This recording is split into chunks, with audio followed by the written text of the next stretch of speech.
Herbert William Mullin was born on April 18, 1947, in Salinas, California, a small agricultural town best known as the birthplace of novelist John Steinbeck. At first glance, Herbert's childhood looked remarkably ordinary. He grew up in a seemingly stable middle-class family. His father, a World War II veteran, was strict and traditional. His mother was quiet, religious, and focused on raising the children. They lived in a modest home, far from the chaos and violence that would later define Herbert's own life. But beneath this surface of normality, the seeds of darkness were already being sown. Herbert was an intelligent child, polite, and generally well behaved. Teachers remembered him as attentive in class, though somewhat shy. He made friends easily and, on the outside, looked like any other young boy navigating school life in 1950s America. Yet, within Herbert, psychological storms were quietly beginning to gather. One of the defining influences of Herbert's early years was his father's military background. The elder Mullin believed strongly in discipline, obedience, and responsibility. He taught Herbert that duty to one's country was sacred, often recounting his own experiences during the war. For a sensitive boy like Herbert, these lessons carried weight. He admired his father, but also felt the heavy burden of expectation. It was not just about being a good son. It was about becoming a man of honor, a protector, someone strong enough to prevent tragedy. These lessons would later intertwine tragically with Herbert's delusions of preventing disasters through violence. During Herbert's teenage years, tragedy struck. His closest friend, Dean Richardson, was killed in a car accident. For Herbert, who was still shaping his identity and struggling with the pressures of adolescence, this loss was devastating. He clung to Dean's memory in unusual ways. Herbert built a shrine in his bedroom, filling it with photographs and mementos of his friend. What might have been a temporary stage of grief for most teenagers became, for Herbert, an obsession that consumed his thoughts. This loss marked a turning point in Herbert's mental health. Friends and family began to notice subtle changes. He grew more withdrawn, spending long hours alone. He started questioning life, death, and the nature of existence with an intensity that went far beyond ordinary teenage curiosity. Some described him as different or odd, though at the time no one could have predicted the scale of what was to come. In high school, Herbert performed reasonably well academically, but he began struggling with identity and belonging. The cultural environment of the 1960s was shifting rapidly. With the rise of counterculture, the Vietnam War, and social unrest. While many young people were finding liberation in music, protests, and alternative lifestyles, Herbert was torn between two worlds. On one side, the strict values of his father, rooted in service and discipline. On the other, a growing sense of rebellion and experimentation that defined his generation. It was during this period that Herbert first experimented with drugs, particularly marijuana and LSD. For a fragile mind already showing signs of instability, hallucinogens had a profound and dangerous effect. Herbert's thoughts became more fragmented, and his sense of reality began to distort. What started as recreational drug use soon became a gateway to paranoia and delusion. By the time Herbert reached his early 20s, he was showing clear symptoms of mental illness. He reported hearing voices, sometimes commanding him to act, other times warning him of catastrophic events. He developed the belief that natural disasters, especially earthquakes, could be prevented through acts of violence. To Herbert, killing was not murder. It was a form of sacrifice, a necessary act to save countless others. This belief would become the central driving force behind his horrific killing spree. Before those murders began, however, Herbert's family recognized that something was deeply wrong. Concerned about his erratic behavior, they encouraged him to seek help. He was admitted to psychiatric hospitals on multiple occasions during the late 1960s and early 1970s. Diagnosed with schizophrenia, Herbert was prescribed medication and given therapy. For a short while, he seemed to improve. But Herbert often rejected his medication, insisting he did not need it. Each time he stopped treatment, the voices returned, stronger, louder, more insistent. Herbert's paranoia grew. He became obsessed with the idea that America was on the brink of disaster, both from foreign threats and from natural forces. The Vietnam War fueled his anxieties. He became convinced that people needed to die as sacrifices to prevent earthquakes in California. This bizarre connection between geology and human life was, to him, perfectly logical. In Herbert's mind, the earth demanded blood, and only through killing could he maintain balance. By 1972, Herbert Mullin was a deeply troubled man in his mid-20s. He had the appearance of a young adult trying to find his place in the world, but inside he was battling relentless voices that guided his every move. He lived between fleeting moments of calm and overwhelming periods of delusion. The tragedy of his life was not only in the violence that would follow, but in the fact that signs of his illness had been visible for years. Family, friends, and doctors saw the warning signs. Yet, in an era when mental illness was poorly understood and stigma was heavy, Herbert slipped through the cracks. What might have been treatable with consistent medical care turned into one of California's most chilling crime sprees. As the 1970s unfolded, Herbert Mullin would transition from a grieving young man and psychiatric patient to one of America's most disturbing serial killers. His childhood and early life, filled with both ordinary experiences and deep psychological wounds, had set the stage for what was to come. The boy who once built a shrine to a lost friend would soon build a legacy of violence, convinced all the while that he was saving the world. This was the beginning of Herbert Mullin's story, a tale where tragedy, madness, and delusion merged to create a killer unlike any other. By the late 1960s, Herbert Mullin was no longer the polite, shy boy his teachers once remembered. He had become a man in his early 20s, restless, searching, and increasingly detached from reality. The death of his best friend Dean Richardson had left scars that never healed, and combined with his fragile mental state, it pushed him toward darker places in his mind.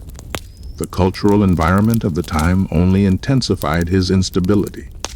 The late 60s were turbulent years in America. The Vietnam War dominated headlines, political assassinations shocked the nation, and the counterculture movement challenged long-held traditions. For many, this was a time of liberation and experimentation. For Herbert, it was a time of confusion and paranoia. The world felt unstable, and within his mind, that instability was magnified tenfold. It was during this period that Herbert began to experience what doctors would later recognize as the early symptoms of schizophrenia. He developed intense paranoia, often believing that people were plotting against him, or that unseen forces controlled his life. He complained of hearing voices, sometimes whispers, sometimes commands, that seemed to come from nowhere. At first, he tried to ignore them, but as time passed, the voices grew stronger, invading his every waking thought. To cope with his anxieties, Herbert turned more frequently to drugs. Marijuana and LSD, popular in California's counterculture scene, became regular parts of his life. But instead of offering escape, these substances made his hallucinations and delusions worse. His mind, already vulnerable, became a battlefield of distorted realities. After just one acid trip, Herbert claimed that he could hear people's thoughts. sense hidden meanings in casual conversations, and even receive messages from God. Despite these troubling signs, Herbert's outward life appeared somewhat functional. He enrolled in junior college, studied briefly, and even attempted to hold jobs. But his erratic behavior often disrupted any chance of stability. Friends who had once been close to him noticed alarming changes. He spoke in strange patterns, making bizarre connections between unrelated topics. A simple conversation about the weather could quickly spiral into Herbert warning of an imminent earthquake, insisting that sacrifices must be made to appease the earth. The paranoia deepened. Herbert became convinced that world events, wars, natural disasters, political shifts, were directly tied to his own actions. He believed he was chosen, singled out for a higher purpose. In his mind, humanity's survival rested on his shoulders. While most people might brush off such thoughts as irrational fantasies, Herbert believed them with absolute certainty. His parents, increasingly alarmed by his behavior, encouraged him to seek medical help. In the late 1960s, Herbert was admitted to a psychiatric facility. Doctors diagnosed him with paranoid schizophrenia, a serious mental illness characterized by delusions, hallucinations, and disorganized thinking.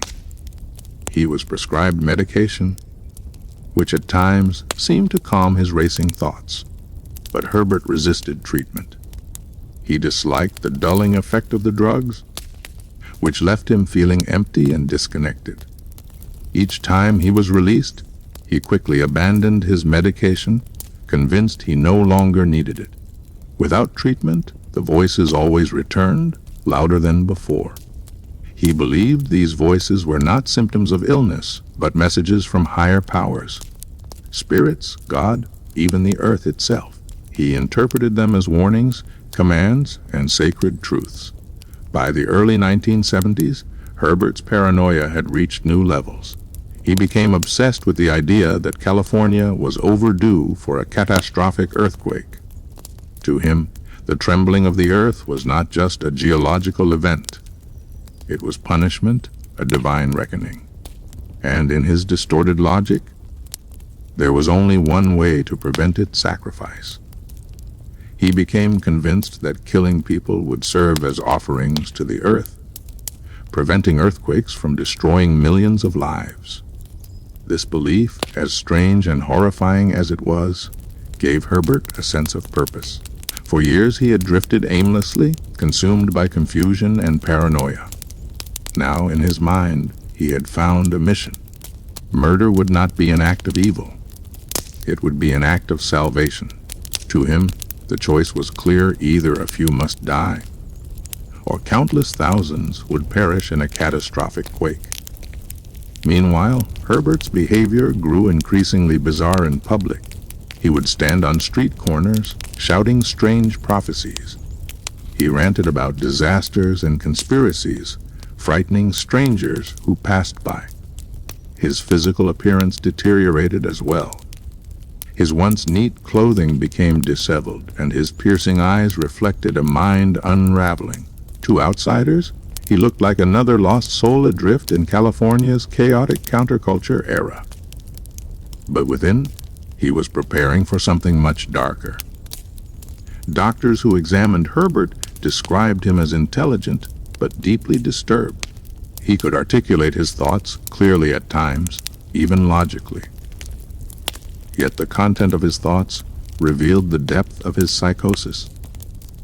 One psychiatrist recalled Herbert insisting that the Vietnam War was connected to California earthquakes, and that only his personal sacrifices could balance the equation. To Herbert, this made perfect sense. To others, it was a chilling glimpse into a dangerous mind. Friends who had once tried to support him slowly drifted away. His erratic moods, unpredictable behavior, and constant paranoia made him nearly impossible to be around. Isolation became his reality. He lived increasingly in his own world, guided by voices no one else could hear. One disturbing incident foreshadowed what was to come. During a family gathering, Herbert began ranting that he had been chosen as a prophet. He claimed that the dead, including his friend Dean, were speaking to him, urging him to act. His family was horrified, but they felt powerless. Mental health care at the time was limited, and the stigma surrounding psychiatric illness made it difficult to find long-term solutions. Herbert, like many others of his era, slipped through the cracks. By 1972, the year before his killing spree began, Herbert's transformation was complete. He was no longer simply a troubled young man experimenting with drugs and philosophy. He was a man consumed by delusion, certain that his violent mission was both necessary and righteous. The voices were no longer background noise. They were commands he could not ignore. In Herbert Mullin's mind, the countdown had begun. The earth was restless, the ground beneath California was ready to break, and only through his sacrifices could disaster be avoided. The stage was set for one of the most bizarre and terrifying killing sprees in California history. This was no longer just paranoia, it was the birth of a deadly mission. By 1972, Herbert Mullin's descent into madness had reached its critical point. His paranoid delusions had transformed into a deadly mission. He believed the earth demanded blood sacrifices to prevent catastrophic earthquakes, and he was convinced that he alone had been chosen to carry out this sacred duty. For Herbert, killing was no longer a crime. It was an act of salvation. The voices in his head told him it was necessary, and he was ready to obey. The stage for his killing spree was set in Santa Cruz County, California, a region that would soon become infamous as the murder capital of the world. During the early 1970s, this quiet coastal community would be terrorized not only by Herbert Mullin, but also by two other serial killers, Ed Kemper, the so-called Cold Killer, and John Linley Frazier, the radical environmentalist who murdered a family in 1970. Together, their overlapping crimes created an atmosphere of fear and horror in a town that had once been known for its natural beauty and laid-back culture. But Herbert's murders were different. They were not motivated by lust, greed, or even personal hatred. They were ritualistic. Sacrifices he believed would save lives, and in his mind, the voices urging him on were undeniable proof of his divine mission. Herbert's first murder came on October 13, 1972. That day, he spotted a 55-year-old homeless man named Lawrence White walking along the roadside in Santa Cruz. White was a drifter, known to the community, but largely invisible in the larger fabric of society. To Herbert, however, Lawrence was no ordinary man. He was chosen. In the twisted logic of Herbert's delusion, White was selected as a necessary sacrifice to prevent an imminent earthquake. Without hesitation, Herbert pulled his car over, offered White a ride, and lured him in. Once White was inside, Herbert beat him savagely with a baseball bat until he was dead. It was a brutal and senseless killing. For most, it would have been an act of cold-blooded murder. For Herbert, it was a sacred offering. That night, as news of Lawrence White's death spread quietly, Herbert felt a chilling sense of triumph. He believed he had saved countless lives by preventing a quake. The voices were pleased, and that satisfaction was intoxicating. Just 2 weeks later, on October 24, 1972, Herbert struck again. This time, his victim was a 24-year-old college student named Mary Guilfoyle. She was described as bright, kind, and full of life. On that day, she was hitchhiking to school when Herbert pulled up and offered her a ride. Like many young people of the era, Mary accepted. Hitchhiking was common in the 1970s, especially among students in California. But Mary would never reach her destination. Herbert drove her to a secluded area where he pulled out a hunting knife. He stabbed her multiple times before dismembering her body. In his delusion, Herbert believed this gruesome act was necessary, another offering to appease the earth. After the killing, Herbert scattered her remains and went home as if nothing had happened. For him, the act was not driven by anger or desire, but by obligation. The voices had demanded it, and he had obeyed. Mary's disappearance left her friends and family devastated. But at the time, no one suspected Herbert. The randomness of his victims made the crimes difficult to connect. For police, Mary was simply another missing person in a decade already plagued by violence. With each murder, Herbert grew more confident. The voices reinforced his belief that he was saving California. The absence of immediate earthquakes became, to him, undeniable proof that his sacrifices were working. But the killings also revealed the chaotic, unpredictable nature of his madness. Unlike many serial killers who follow a pattern, Herbert's victims came from all walks of life, young and old, men and women, strangers and acquaintances. To Herbert, the only common thread was that they were chosen by the voices. This randomness made his spree even more terrifying because anyone could be next. On November 2, 1972, Herbert committed one of his most shocking murders. That morning, he walked into St. Mary's Catholic Church in Los Gatos, California. Inside, he found Father Henry Tomei, a beloved 65-year-old priest who had served his community for decades. Without hesitation, Herbert attacked. He stabbed Father Tomei to death, leaving the congregation horrified and shattered. In Herbert's delusional mind, the priest was not just a man. He was another necessary sacrifice. The murder of Father Tomei shocked the community to its core. Unlike the earlier victims, who were more vulnerable or less visible, Father Tomei was widely respected and cherished. His violent death brought sudden, painful attention to the growing threat lurking in Santa Cruz. But at the time, authorities still did not realize they were dealing with a serial killer. By the end of 1972, Herbert Mullin had killed 3 people. Each murder was more violent than the last, and each reinforced his twisted sense of mission.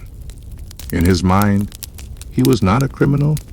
He was a soldier carrying out divine orders, protecting millions from disaster. The voices praised him, assuring him he was doing the right thing. He felt powerful, chosen, and essential. For the first time in years, his life had purpose. The killings were not acts of cruelty, but of supposed heroism. Yet beneath this delusion was a dangerous reality. Herbert was spiraling further out of control. The more he killed, the less he resisted the voices. His world narrowed to a single obsession: sacrifice for the earth. And Santa Cruz County, already reeling from other murders in the area, had no idea the nightmare was only beginning.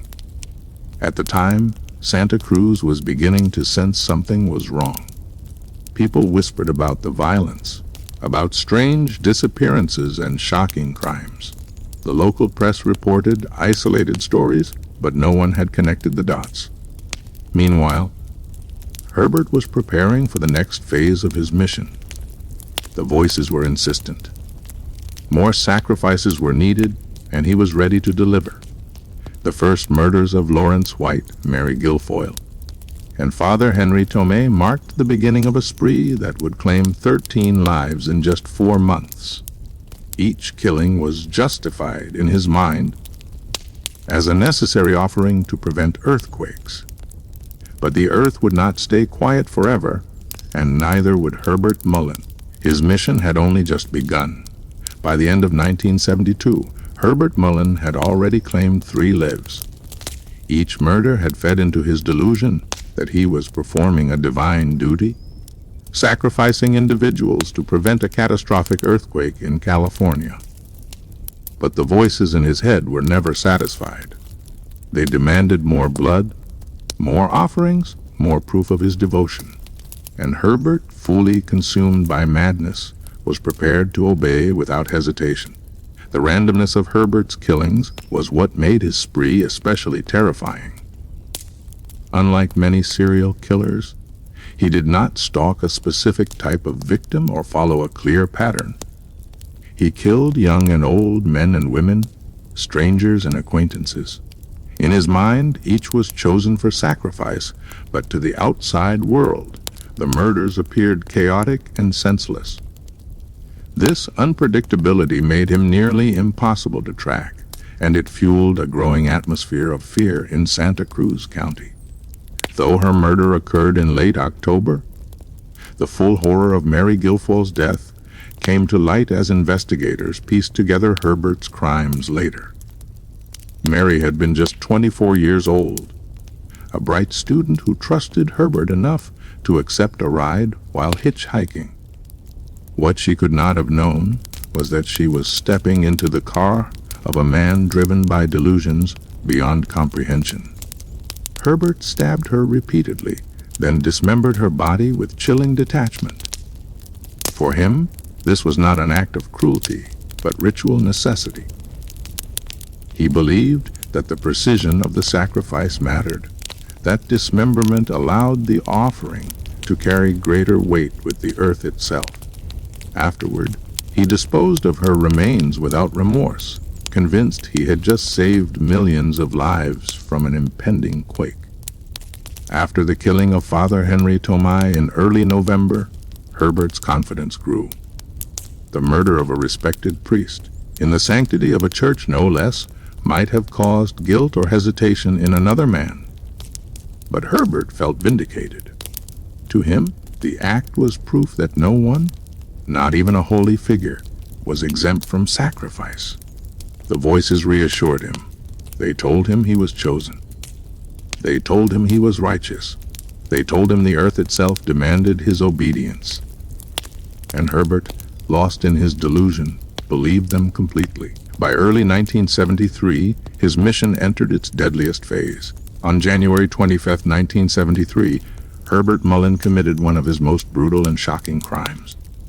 His target that day was Jim Janera, a former friend from Herbert's high school years.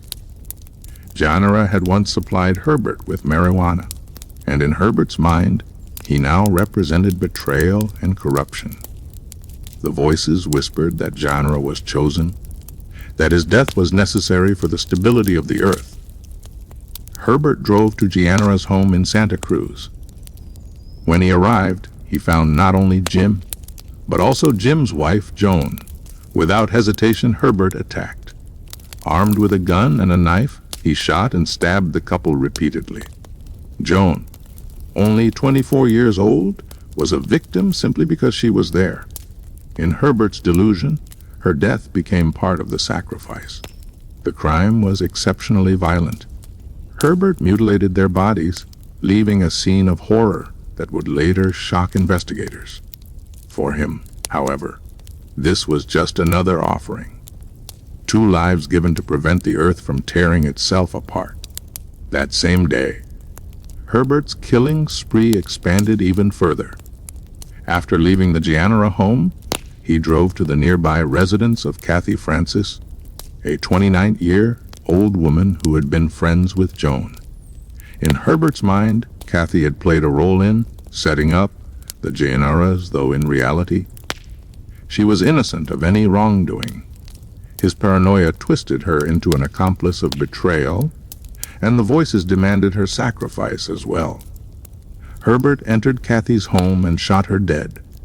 But his violence did not stop there.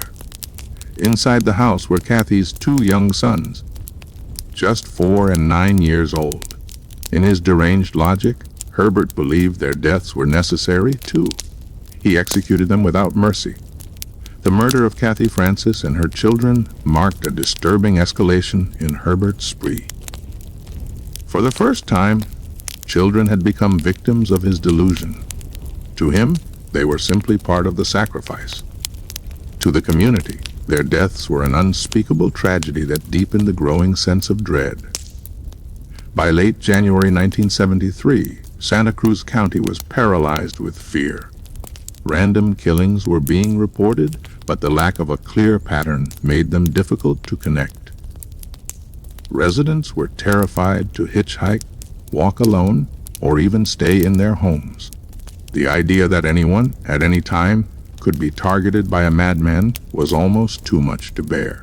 The brutality of the Gianara and Francis murders stunned the community. 6 lives had been taken in just one day, and the randomness of the victims meant no one felt safe. Police were overwhelmed. The county already had its hands full investigating the crimes of Ed Kemper, another serial killer operating in the same area. Now, with Herbert's spree unfolding, the region seemed cursed by violence. For Herbert, the killings were validation. Each murder was followed by silence from the earth, a silence he interpreted as proof of his success. There were no catastrophic earthquakes. Therefore, his sacrifices had worked. The voices praised him, emboldened him, reassured him. But they also demanded more. Each time he killed, the voices grew louder, urging him on, warning that disaster was still near unless more blood was spilled.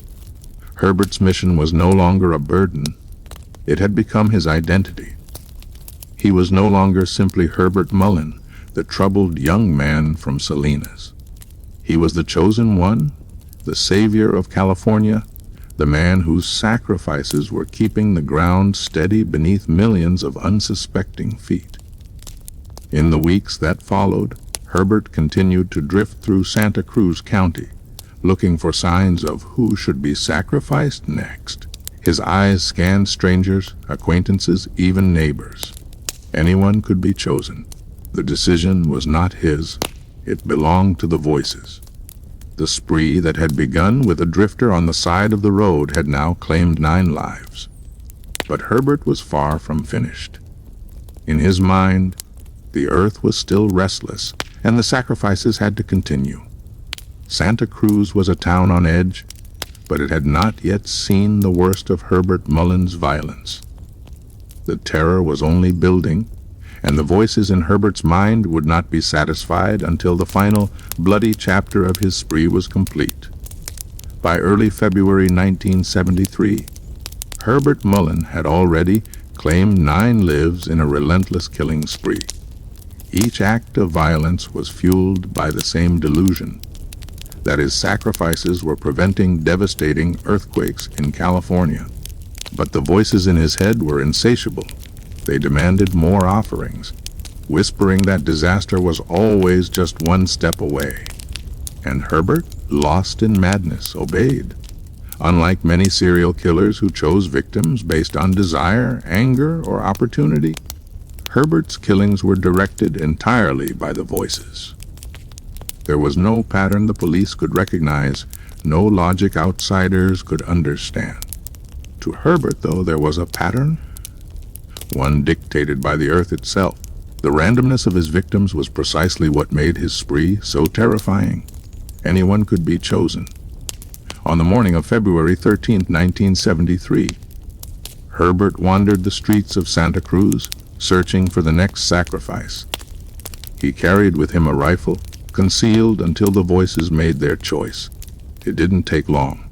That morning, he spotted Fred Perez, a 72-year-old man, gardening in his front yard. Fred was a gentle, elderly neighbor, completely unsuspecting of the danger approaching him.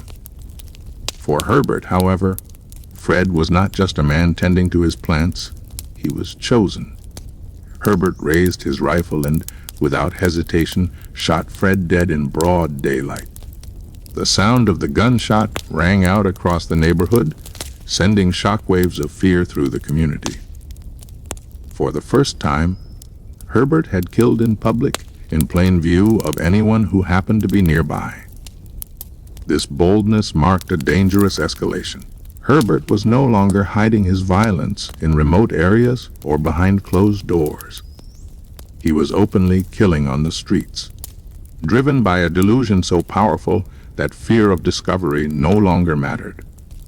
Unlike Herbert's earlier murders, Fred Perez's death had witnesses. Neighbors who heard the shot saw Herbert flee the scene in his car. They quickly contacted police, providing descriptions that finally gave investigators a concrete lead. For months, Herbert had managed to evade detection because of the randomness of his killings. But this time, his brazen act left behind clues. Within hours, police had broadcast alerts and began tracking the vehicle seen leaving the crime scene. Unaware that his freedom was slipping away, Herbert felt only satisfaction. He believed Fred Perez's sacrifice had once again saved millions from the catastrophic earthquake he feared was imminent. Fred Perez would be Herbert's last victim, bringing his total to 13 murders in just 4 months. The spree had included a drifter, a young college student, a priest, a family of 3, and several others. The sheer variety of his victims left investigators scrambling to find connections, never realizing at first that they were all chosen sacrifices in Herbert's delusion. But Herbert himself felt no guilt. In his mind, these deaths were not murders at all. They were noble sacrifices, offerings that had kept California safe from disaster. The blood on his hands was, to him, proof of his righteousness. By February 1973, Santa Cruz County was living in fear. The region was already haunted by the crimes of Ed Kemper, who targeted young female students, and John Linley Frazier, who murdered an entire family just years before. The overlapping sprees had turned the quiet, coastal town into what newspapers called the murder capital of the world. For residents, it felt like a curse. Bodies were turning up, headlines were filled with violence, and rumors spread through the community like wildfire. Parents warned children not to walk alone hitchhiking. A once common practice was abandoned by many, and neighbors eyed each other with suspicion.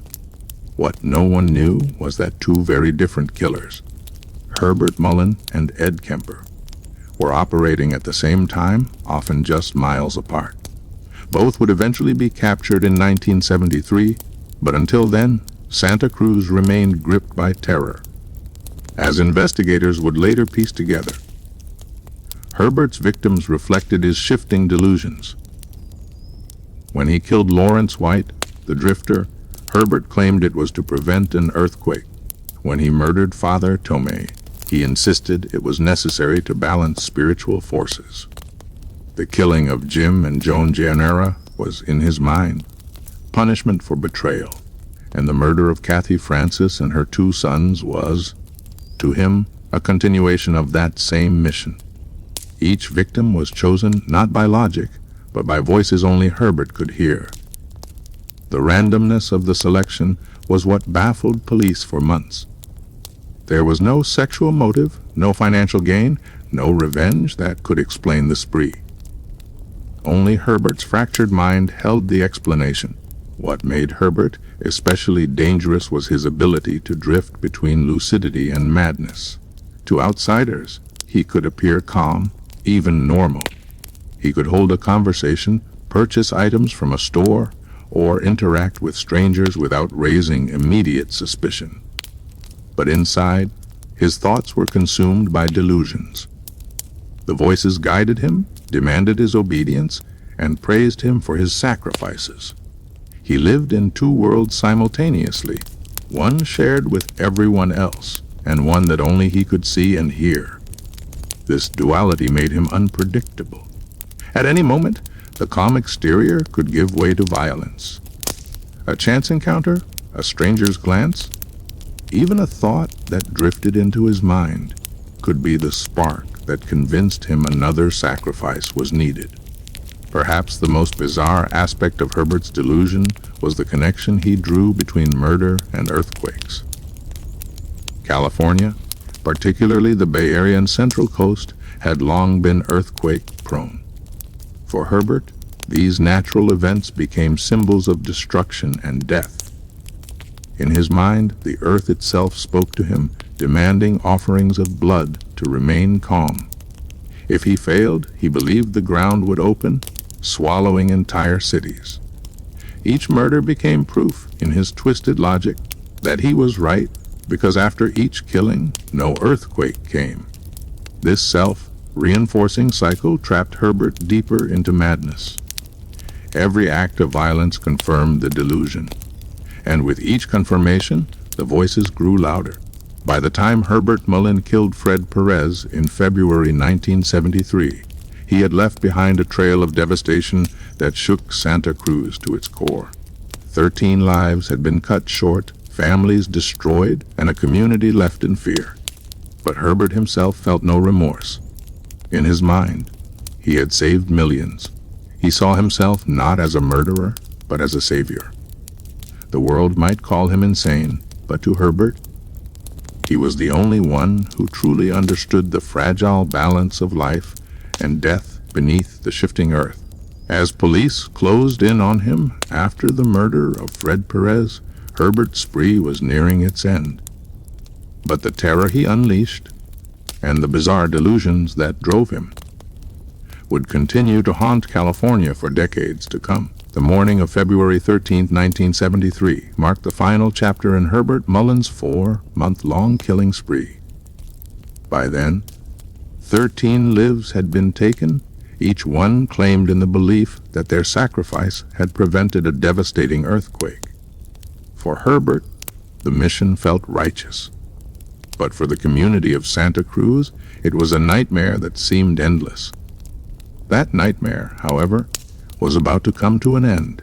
It was late morning when Herbert spotted Fred Perez, a 72-year-old retired fisherman, working in his front yard in Santa Cruz. The old man tended to his garden peacefully, unaware that danger was approaching. Herbert, rifle in hand, believed the voices had chosen Fred as the next sacrifice. Without hesitation, he raised the weapon and fired. The shot rang out in the quiet neighborhood. Fred collapsed instantly, killed in his own yard in broad daylight. For Herbert, it was another completed ritual. For his neighbors, it was a horrifying crime carried out in plain sight. This was not a hidden act in the woods or a remote location. This was murder committed openly, in a residential neighborhood, in front of witnesses, and it would be Herbert's undoing. Several neighbors saw the shooting unfold. Shocked but determined, they immediately called the police and described what they had seen. Importantly, they also identified Herbert's car, noting its make, model, and license plate number. Within minutes, police units were searching for the vehicle. After months of fear and confusion, investigators finally had a solid lead. The spree that had seemed so random, so unstoppable, now had a suspect with a name, a face, and a trail to follow. Herbert didn't attempt to flee far. After the killing, he drove calmly, almost aimlessly, as though nothing unusual had happened. In his mind, he had completed his duty once again. Police quickly tracked him down. Just hours after Fred Perez's murder, officers spotted Herbert driving through Santa Cruz. They pulled him over and arrested him without resistance. Strikingly, Herbert seemed calm, almost relieved. He did not fight, did not argue, did not even attempt to run. To him, there was no crime to deny. He believed he had been following orders from the earth itself. As officers searched his car, they found the rifle used to kill Fred Perez. It was the final piece of evidence that tied Herbert directly to the murder and soon to the others as well. Once in custody, Herbert began speaking freely about his crimes. He confessed not with shame, but with the confidence of a man convinced of his righteousness. He explained to investigators that each killing had been a sacrifice. The earth, he claimed, had spoken to him through voices. If he did not obey, the ground beneath California would split open, killing thousands, maybe millions. By murdering 13 people, he insisted he had prevented catastrophic earthquakes. Detectives listened in disbelief as Herbert detailed his twisted reasoning. He spoke about the connection between natural disasters and human sacrifice. about how his victims had been chosen, and about how his mission had saved lives. What for investigators was a confession of guilt was, for Herbert, a proud declaration of purpose. His explanations were chilling not only for their content, but for the calm way he described them. There was no anger in his words, no sorrow, no hesitation, only conviction. For Santa Cruz, Herbert's arrest was both a relief and a grim reminder of the horror that had unfolded in their community. In just 4 months, 13 people had been murdered in cold blood. Families were destroyed, neighbors were shaken, and a town once known for its peaceful atmosphere had been scarred forever. At last, the killings had stopped. The man responsible was behind bars, but the fear lingered. Residents wondered how many others might have died had Herbert not been caught that day. Herbert's arrest also brought to light a chilling coincidence. At the very same time, another serial killer was operating in Santa Cruz, Edmund Kemper, the co-ed killer. While Herbert killed to satisfy delusions of preventing earthquakes, Kemper targeted young women, dismembering them in acts of grotesque violence. The presence of 2 active serial killers in the same small community stunned both investigators and the public. Newspapers quickly branded Santa Cruz the murder capital of the world. The once tranquil town had become synonymous with horror, its name forever tied to the crimes of Herbert Mullin and Ed Kemper. As Herbert's case moved toward trial, investigators collected evidence from his confessions, his weapons, and the testimony of witnesses. The case against him was overwhelming, but the central question remained, was Herbert Mullin a cold-blooded killer, or was he legally insane? Psychiatrists were brought in to evaluate him. Their reports described him as suffering from paranoid schizophrenia, a severe mental illness that distorted his sense of reality. They confirmed that Herbert genuinely believed the voices he heard were real, and that his murders were acts of sacrifice. Yet, others argued that despite his delusions, Herbert understood the difference between right and wrong.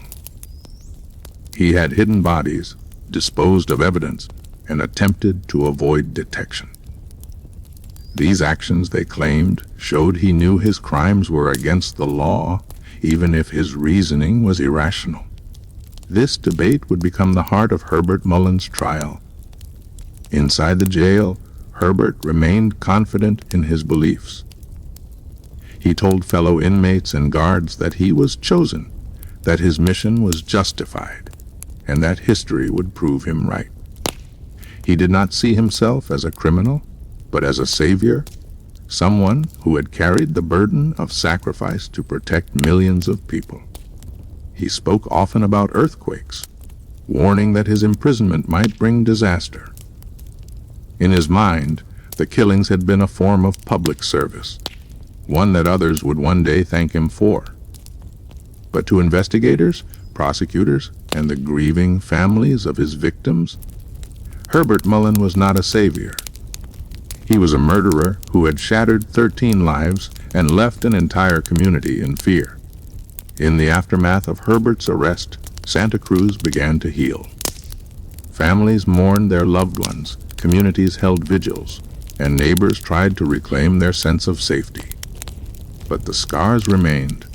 For months, residents had lived under the shadow of a killer they could not see, and the trauma of that fear was not easily erased.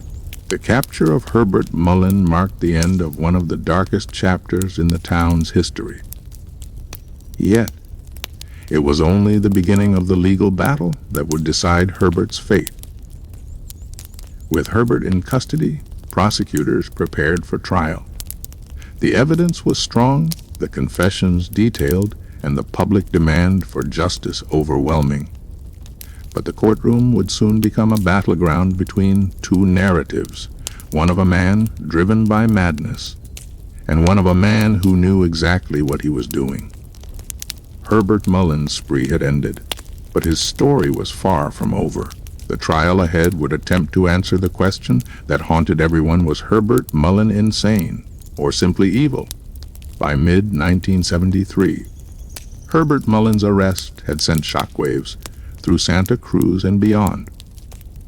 13 lives had been taken in a matter of months, leaving families shattered and a community gripped by fear. Now, the question that loomed larger than ever was not whether Herbert had committed the murders. He had confessed to all of them, but whether he was legally insane at the time of his crimes. The courtroom would soon become the stage for one of the most fascinating and disturbing legal battles in California history. Santa Cruz, still reeling from the violence, demanded justice. Residents wanted closure, and the families of the victims sought accountability. For them, Herbert Mullin was a murderer who had taken lives indiscriminately, leaving devastation in his wake. Every corner of the county seemed haunted by the memory of the killings, and the pressure on prosecutors to secure a conviction was immense. But from the very beginning, Herbert's defense argued a different story. They contended that Mullin was not a cold-blooded killer, but a man suffering from severe mental illness, one whose grasp on reality had been shattered by schizophrenia. The defense's case would hinge on the medical evaluations that described Herbert as genuinely psychotic during the time of his murders. Psychiatrists testified in detail about Herbert Mullin's mental state. They explained that he suffered from paranoid schizophrenia, a disorder that caused hallucinations, delusions, and a complete distortion of reality. The experts described his belief that earthquakes could be prevented through human sacrifice as a textbook example of delusional thinking. They explained that Herbert's mind had been overtaken by voices, auditory hallucinations that dictated his every action. These voices, they argued, were not figments of imagination or exaggeration, but a symptom of a serious psychiatric condition. When Herbert killed his victims, he was following what he perceived as divine commands, and in his mind, there was no choice. These arguments were powerful. They painted a portrait of a man trapped inside a broken mind, unable to distinguish between morality and delusion, between right and wrong. The prosecution, however, countered with a different narrative. They argued that Herbert Mullin was fully aware that murder was illegal.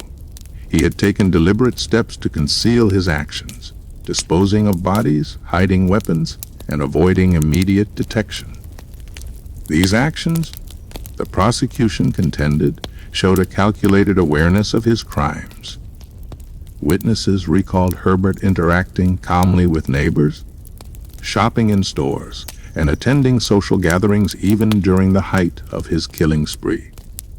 These behaviors, they argued, demonstrated that he was capable of understanding consequences and making rational choices. The prosecution framed Herbert not as a helpless victim of mental illness, but as a dangerous man who had chosen to kill. They emphasized the cold, methodical nature of many of his murders, arguing that these acts went far beyond the impulsive violence often associated with psychosis. Throughout the trial, the courtroom was tense. Family members of the victims attended every session, some visibly emotional, others silent but clearly traumatized. They listened as experts debated whether Herbert's mind was truly broken, or whether he had been capable of distinguishing right from wrong. Media coverage was intense. Newspapers across California reported daily on the proceedings, painting a vivid picture of a man who had claimed to hear voices from the earth itself. Headlines highlighted the extraordinary nature of the case, emphasizing both the brutality of the killings and the bizarre delusions behind them. For many, the trial was not just about justice. It was about understanding how such horrors could happen in an otherwise quiet community. How could a man, seemingly ordinary in appearance, commit acts so horrific? And how could the human mind produce delusions so terrifyingly convincing? During the trial, Herbert Mullin spoke openly, though selectively, about his motivations. He described the voices he heard, the messages they delivered, and the sense of purpose they gave him. He insisted that the killings had been necessary, claiming that each life he took had saved thousands of others from earthquakes. His calm demeanor and detailed explanations were both fascinating and chilling. To some, it seemed that he was finally taking responsibility, albeit through his own distorted lens. To others, it was proof that he lacked empathy, that he had murdered without remorse. These courtroom statements would become central to the debate over his sanity. They revealed a man completely convinced of his divine mission, yet able to articulate it clearly to others. The defense argued that Herbert's delusions rendered him incapable of understanding the nature of his actions. He was not killing out of anger, passion, or greed. He was obeying voices he believed to be divine commands. Under California law, this constituted legal insanity. The prosecution, meanwhile, emphasized premeditation and awareness. They highlighted the steps Herbert took to select victims, conceal evidence, and avoid capture. They argued that the systematic nature of the killings demonstrated criminal intent. The legal battle became a struggle to define reality itself. Could a person truly be insane if they could function in the world outside their delusions? Was the ability to plan and execute a murder incompatible with psychosis? These questions divided psychiatrists, lawyers, and the public alike. The trial captured the attention of the nation. True crime enthusiasts, journalists, and the general public were fascinated by the combination of madness and murder. Books, documentaries, and news articles would later cite the Mullin case as a textbook example of how severe mental illness can manifest in violent behavior. In Santa Cruz, residents followed the trial closely. The fear and trauma of the previous months were still fresh, and the proceedings provided both closure and a renewed sense of horror. To see the man responsible sitting in court, calm and articulate, was almost surreal. After months of testimony, the jury faced the difficult task of determining Herbert Mullin's fate. The evidence of schizophrenia was compelling, yet the deliberate nature of many murders raised questions about legal responsibility. Ultimately, Herbert Mullin was found guilty, but legally insane at the time of the murders. Instead of a death sentence, he was committed to a state psychiatric hospital for life. The verdict reflected a compromise, acknowledgement of his severe mental illness, but also recognition of the threat he posed to society. The trial, in its complexity and horror, underscored the challenges of the criminal justice system in dealing with cases involving psychosis and violent crime. It forced both the public and legal experts to confront uncomfortable questions about morality, mental illness, and accountability. Herbert Mullin's trial remains a landmark in discussions of criminal insanity. It highlighted the intersection of mental illness and murder, the terrifying power of delusions, and the limits of legal systems in addressing the truly abnormal. For Santa Cruz, the trial was a turning point. It marked the end of one of the darkest chapters in the city's history, but the memory of the killings lingered. Families mourned, communities healed slowly, and Herbert Mullin became a figure of both horror and fascination, a man whose mind had led him to commit unimaginable acts, yet whose illness complicated the question of true responsibility. Herbert's story was far from over, but the courtroom had finally decided he would spend the rest of his life behind bars or in a psychiatric institution, removed from the world he had once believed he was saving. After the trial, Herbert Mullin was committed to the California State Psychiatric Hospital, marking the beginning of a new chapter in his tragic and terrifying story. For the families of his victims and the community of Santa Cruz, his removal from society brought relief. But for Herbert, life behind bars was not just confinement. It was a continuation of the world defined by voices, delusions, and the belief that his mission had been righteous. Adjusting to institutional life in the hospital, Herbert encountered a world unlike the streets of Santa Cruz. It was highly structured, with strict routines, security protocols, and constant supervision. The walls were not only physical barriers, they were reminders that he could no longer act freely on the voices that had guided him. Herbert adjusted in unusual ways. On the surface, he appeared compliant, participating in therapy sessions, following rules, and interacting with staff. Yet beneath this veneer, his mind continued to operate in the same delusional framework that had driven his murders. The voices, now somewhat muted by medication, still dictated his inner thoughts. He spoke occasionally of earthquakes, sacrifices, and warnings that, in his mind, validated his past actions. Psychiatrists monitored him closely, noting that his schizophrenia remained severe. While medication reduced hallucinations and stabilized his mood at times, it never fully eliminated the voices. Herbert remained a man caught between two realities: the structured, controlled environment of the hospital and the internal world of madness that had once compelled him to kill. Interactions with staff and fellow inmates. Herbert's presence in the psychiatric hospital was both challenging and unique. Staff recognized his intelligence and articulate speech, but they also saw the dangerous potential that remained. Unlike impulsive criminals, Herbert's crimes had been deliberate, driven by deeply held beliefs. He could plan, organize, and explain his actions in chilling detail, demonstrating a level of control rare among violent psychotic patients. Fellow inmates often viewed Herbert with a mixture of fear and fascination. Some respected his calm demeanor and the clarity with which he spoke. Others were unsettled by the meticulous way he described the logic of his killings. Staff, too, struggled with this duality. Here was a man undeniably insane, yet capable of reasoning in a way that made him simultaneously lucid and terrifying. The delusions persist even in confinement.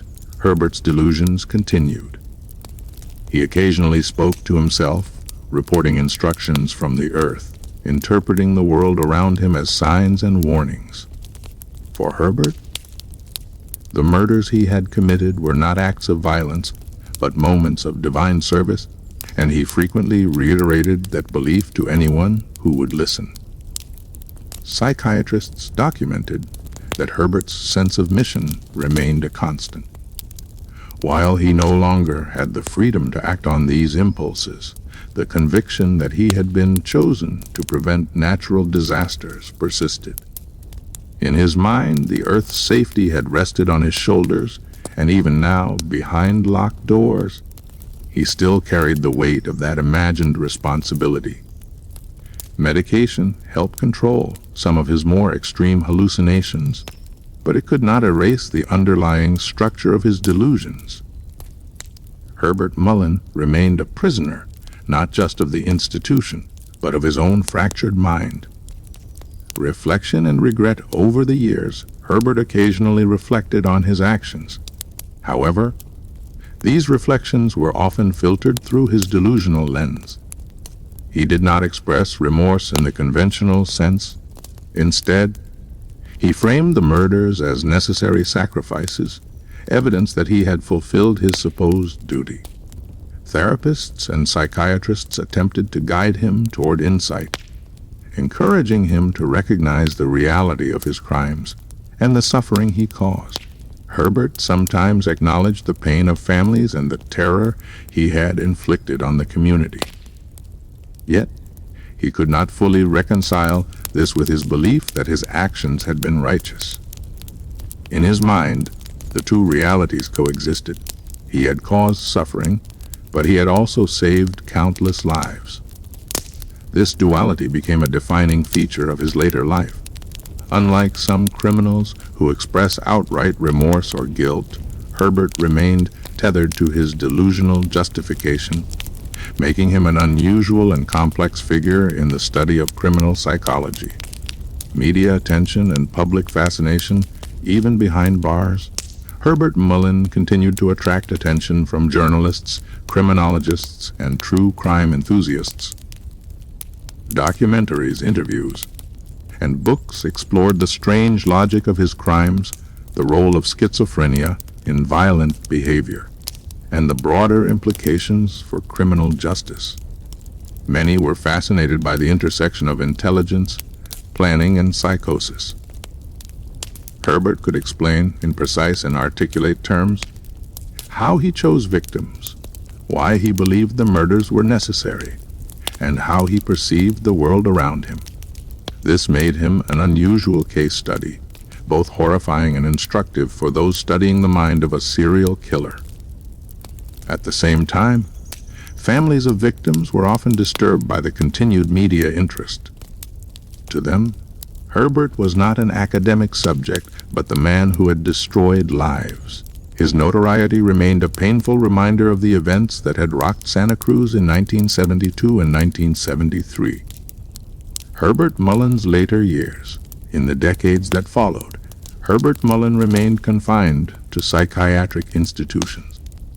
He occasionally attempted to maintain a routine, participating in therapy, reading, and limited social interaction.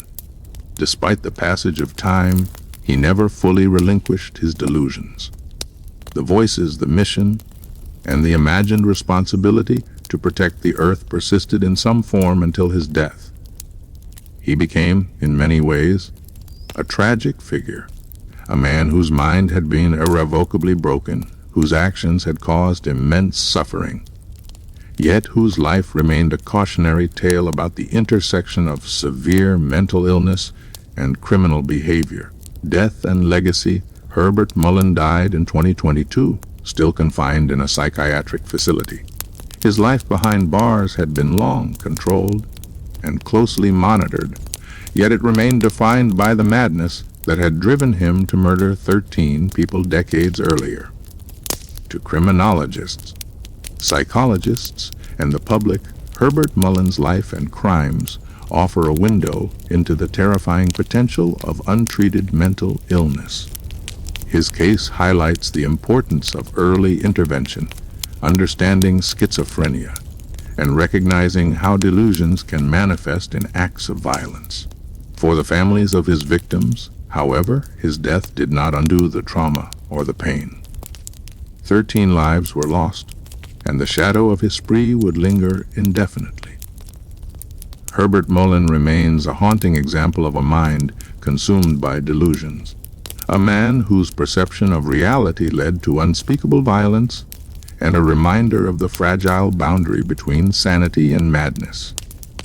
Herbert Mullin's story is not merely one of violence. It is a chilling case study of the human mind unraveling under the weight of severe mental illness.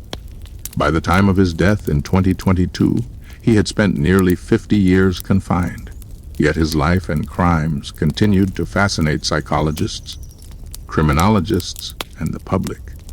Understanding Mullin requires more than recounting his murders. It requires delving into the complex interplay of schizophrenia, delusion, and morality. Early signs of mental instability. Herbert Mullin's struggles began long before the murders. Born in 1947 in Salinas, California, he appeared to live an ordinary childhood, but those close to him would later describe moments of intense paranoia, mood swings, and odd behavior. Friends and family noted that he sometimes spoke to himself, exhibited intense fear of imagined threats, and displayed behaviors that suggested a fractured perception of reality. During adolescence, these symptoms became more pronounced. Mullin struggled with anxiety and depression, often withdrawing from peers. He reported hearing voices that others could not hear and expressed irrational fears about the world around him. In hindsight, these were early indicators of paranoid schizophrenia, a severe mental disorder that can distort perception, thought processes, and emotional responses. These early signs, while alarming, went largely untreated. Mullin's gradual descent into full-blown psychosis would later culminate in the murders that terrorized Santa Cruz County. The role of delusions. Central to Herbert Mullin's crimes were his delusions, fixed, false beliefs that could not be corrected by logic or reason. Mullin believed that earthquakes could be prevented through human sacrifice. He claimed that voices commanded him to kill specific individuals, and that failing to comply would result in catastrophic natural disasters. This delusional framework is critical to understanding his psychology. Unlike killers motivated by rage, sexual desire, or financial gain, Mullin's murders were not acts of passion or opportunism. They were ritualistic, purposeful, and deeply tied to his distorted perception of reality. Psychologists studying Mullin emphasize that this belief system, however irrational, was internally coherent to him. The murders were a form of obedience, a method of controlling a world he perceived as chaotic and dangerous. Distinction between psychosis and planning. One of the most striking aspects of Mullin's case is the combination of psychosis and apparent planning. While delusions drove him to murder, he also demonstrated methodical behavior. He selected victims based on instructions from the voices, transported them to locations where he could kill without immediate detection, and disposed of evidence in ways designed to evade capture. This duality, irrational belief coupled with organized action, complicated both the investigation and the legal proceedings. Many serial killers act impulsively or follow predictable patterns. Mullin's killings, however, were guided by voices yet executed with a calculated approach. This made him unpredictable and highly dangerous, and it challenged traditional notions of criminal responsibility. Legal and psychiatric perspectives during his trial. Mullin's mental state was the focal point. Psychiatric evaluations confirmed the presence of paranoid schizophrenia, validating the defense's argument that he was legally insane at the time of the murders. Experts noted that while Mullin could function in certain social contexts, interacting with neighbors, shopping, and maintaining a facade of normalcy, his perception of reality was fundamentally distorted. The legal system struggled with the implications. Mullin's ability to plan and avoid detection could be interpreted as knowledge of right and wrong, yet his delusions were so compelling that he genuinely believed his actions were necessary to save lives. The verdict, guilty but legally insane, reflected this delicate balance. Mullin was not excused for his crimes, but the law recognized that his mind had been compromised in ways that rendered him incapable of moral judgment in the conventional sense. Psychological analysis. Experts analyzing Mullin's behavior emphasize the role of early trauma, social isolation, and untreated mental illness.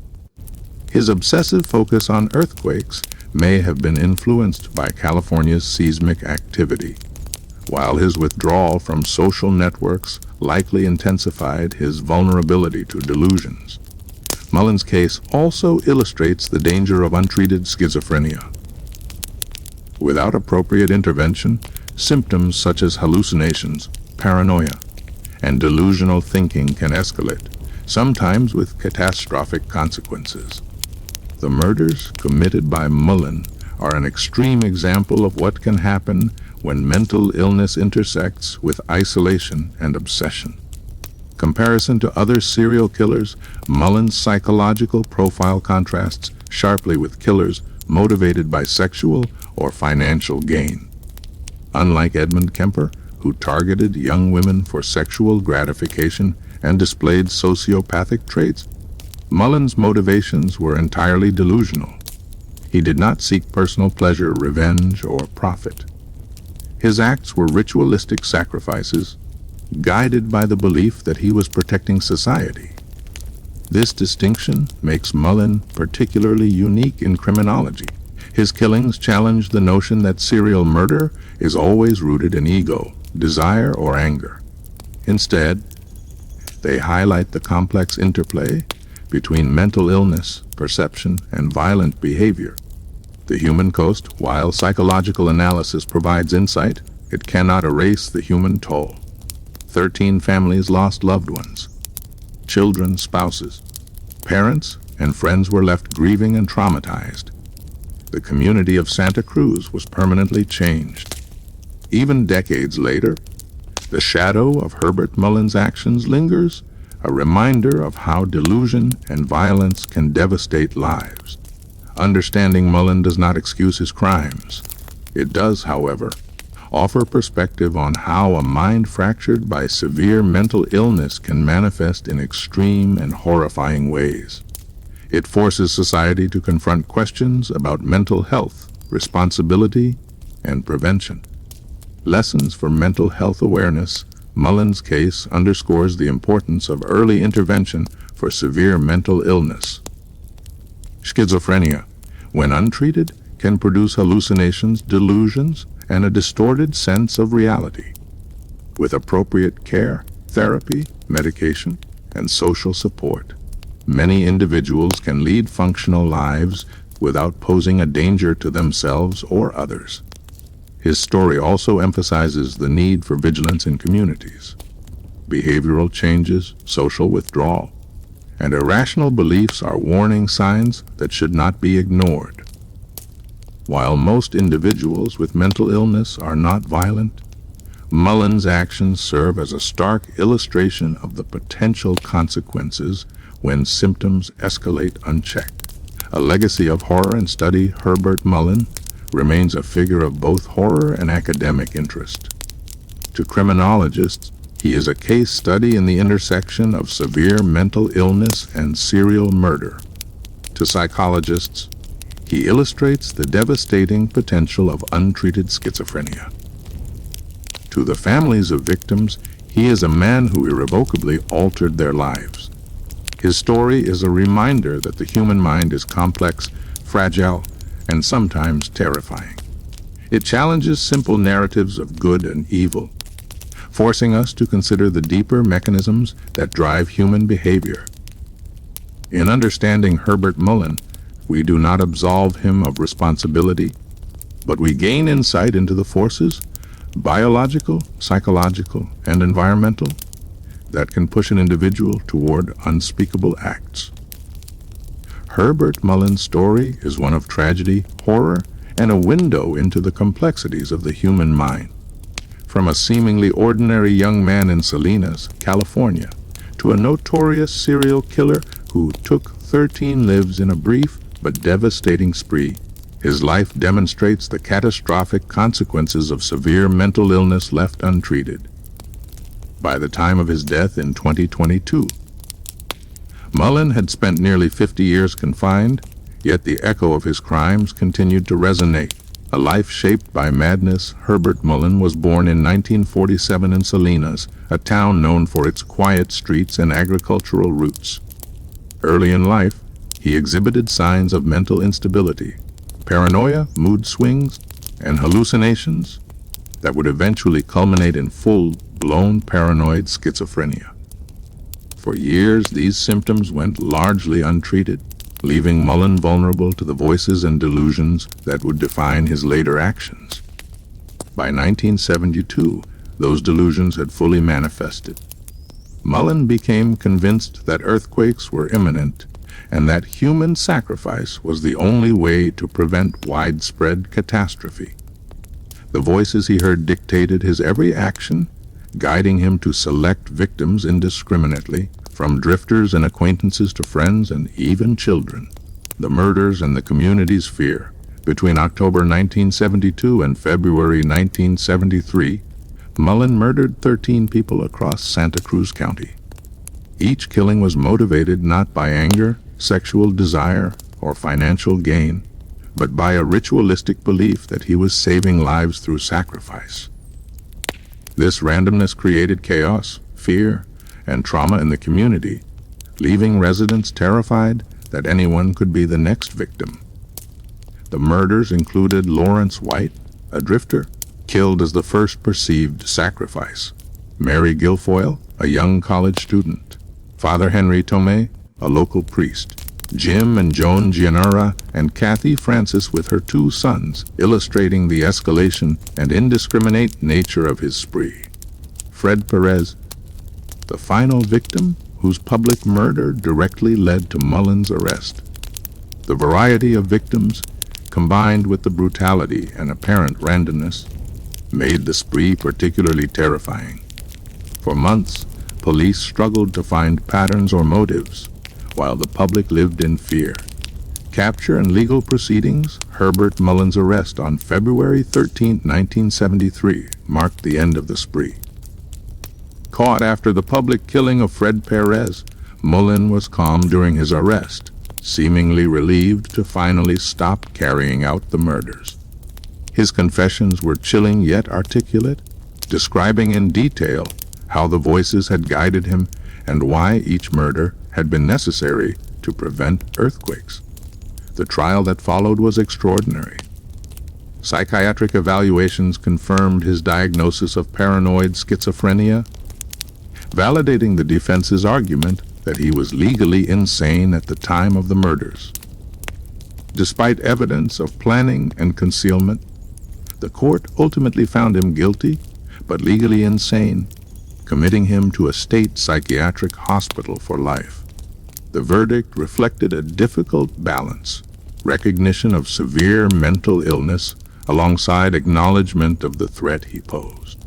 Life behind bars, Mullin spent nearly 5 decades confined, a life of structured routines, supervision, and psychiatric care. Medication helped manage symptoms, but the delusions never fully disappeared. He continued to believe in his mission, speaking occasionally of earthquakes and sacrifices, though without the ability to act on these impulses. His life in confinement was marked by duality, compliance with rules, and participation in therapy, alongside the persistent internal world of madness that had once driven him to murder. He became an object of fascination for criminologists and psychologists, a living case study of the intersection between psychosis and violence. Psychological legacy: Herbert Mullin's crimes and life offer crucial lessons about mental illness and criminal responsibility. His case illustrates how untreated schizophrenia can distort reality, lead to violent behavior, and complicate legal judgments. Unlike killers motivated by desire or vengeance, Mullin acted under the guidance of delusions, a reminder that the mind can be both fragile and dangerous. Experts highlight several key takeaways. Early detection and treatment of severe mental illness can prevent tragedies. Delusions, when unchecked, can lead to extreme behaviors, even among individuals who are otherwise intelligent and articulate. The legal system faces unique challenges in balancing mental health considerations with public safety. A community forever changed, Santa Cruz County bears a lasting mark from Mullin's spree. Families lost loved ones, children lost parents, and neighbors lived in terror for months. Even after his arrest and trial, the psychological scars persisted. The community slowly healed, but the memory of Mullin's violence remained. His story also serves as a reminder of the human cost behind headlines, psychological studies, and criminal statistics. Each victim was more than a number. They were people with lives, dreams, and families whose world was shattered by one man's delusions. Understanding the unthinkable, Herbert Mullin challenges simple notions of morality and criminality. He was neither purely evil nor entirely a victim of his illness. He existed in a complex space between the two. His intelligence, planning, and articulation contrasted sharply with the irrationality of his delusions, making him a uniquely disturbing figure. To study Mullin is not to glorify his crimes, but to understand the mechanisms that drive human behavior, the consequences of untreated mental illness, and the terrifying ways the mind can twist reality. His life reminds us that the intersection of madness and violence can have catastrophic effects, both for the individual and for society. Final reflections: Herbert Mullin died in 2022, still confined, still carrying the weight of a world he had believed he was saving. His life and crimes remain a subject of study, horror, and reflection. They illustrate the devastating impact of mental illness when left untreated and the importance of vigilance in recognizing warning signs. Above all, Mullin's story is a cautionary tale. It warns of the fragile boundary between reality and delusion, the destructive potential of untreated schizophrenia, and the far-reaching consequences of one man's distorted perception of duty. While the immediate terror ended with his arrest, the legacy of his murders, and the lessons to be learned from them, will endure indefinitely. Herbert Mullin's life, actions, and psychological profile stand as both a tragedy and a study in human complexity, a reminder of the darkness that can exist in the mind and the fragility of sanity in a world that demands clarity.